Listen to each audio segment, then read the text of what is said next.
Sir ആണാ இந்த phone ഞങ്ങൾക്ക് ரொம்ப ആവശ്യം. ശരി, നിങ്ങളൊരു കാര്യം ചെയ്യ്. നിങ്ങളുടെ അഡ്രസ് ഒന്ന് പറയോ? ഞാൻ ഈ ഫോൺ കൊറിയറിൽ അയക്കാം. ரொம்ப நன்றி சார், நன்றி. சொல்லட்டா? இது கோயம்புத்தூர் பக்கத்துல ஒரு மலை கிராமம். Number 18 Ambikapuram Attappadi, Coimbatore district, Tamil Nadu 678003.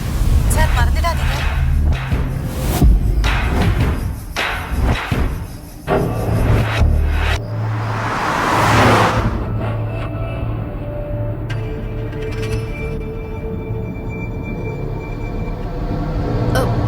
തമിഴ് സെൽവി, എന്റെ പേര് മധു. അതാരാ തമിഴ് സെൽവി? എന്റെ പേര് മധു.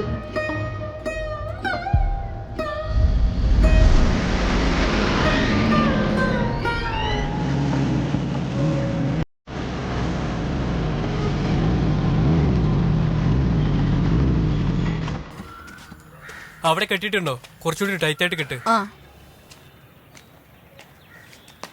എന്താടാ അത്? വീടൊന്ന് ക്ലീൻ ചെയ്ത് പോലും തരില്ല. ഒരാഴ്ച കഴിഞ്ഞ് വന്നാ മതി. നിനക്കൊരു പെണ്ണിനെ കൂടി തരാൻ പറയാം. നീ അഡ്വാൻസും തരില്ല, ഓഫീസിനടുത്ത് വീടും വേണം. ഇതൊക്കെ കിട്ടുള്ളൂ. നീ വാങ്ങിക്കാൻ പോകുന്ന വീടിനേക്കാളും ഇത് മോശമൊന്നുമല്ല. വാസ്തു നോക്കിയിട്ടാ കിട്ടിയിരിക്കുന്ന. എന്ത് വാസ്തു? ബാച്ചുലേഴ്സിന്റെ വാസ്തു ഏതാണെന്നറിയോ? ഏതാ? അപ്പുറത്ത് തന്നെ ചായക്കട, അതിന്റെ അപ്പുറത്ത് ലോണ്ടറി, ആണെങ്കിൽ ബീവറേജ്, അതിന്റെ അടുത്ത് ലേഡീസ് ഹോസ്റ്റൽ, സൈഡിൽ ഹോട്ടൽ. ഇനി വേറെ എന്താടാ വേണ്ടത്? ഇവിടെ സീരിയസ് ആയിട്ട് പറയല്ലേ, നീ എന്താ അവിടെ നോക്കുന്നത്?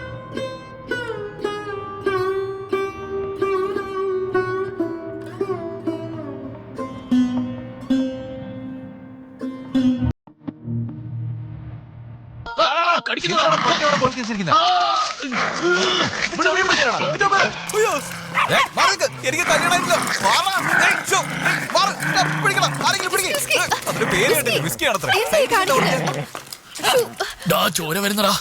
ചോര വരുന്നോ? I'm really sorry. എന്റെ ഡോഗാ.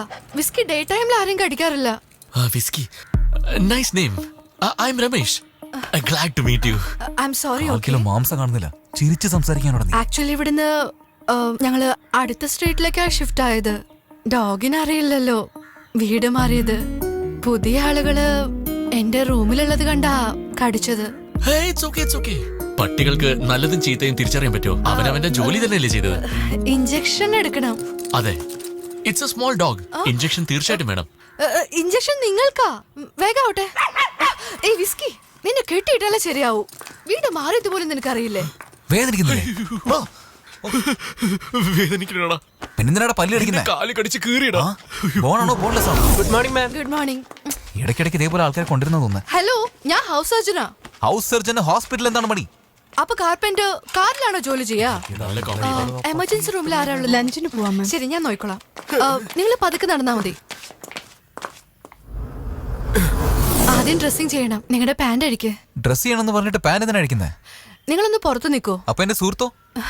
ഞാൻ നോക്കിക്കോളാം, നിങ്ങൾ പോയിക്കോ.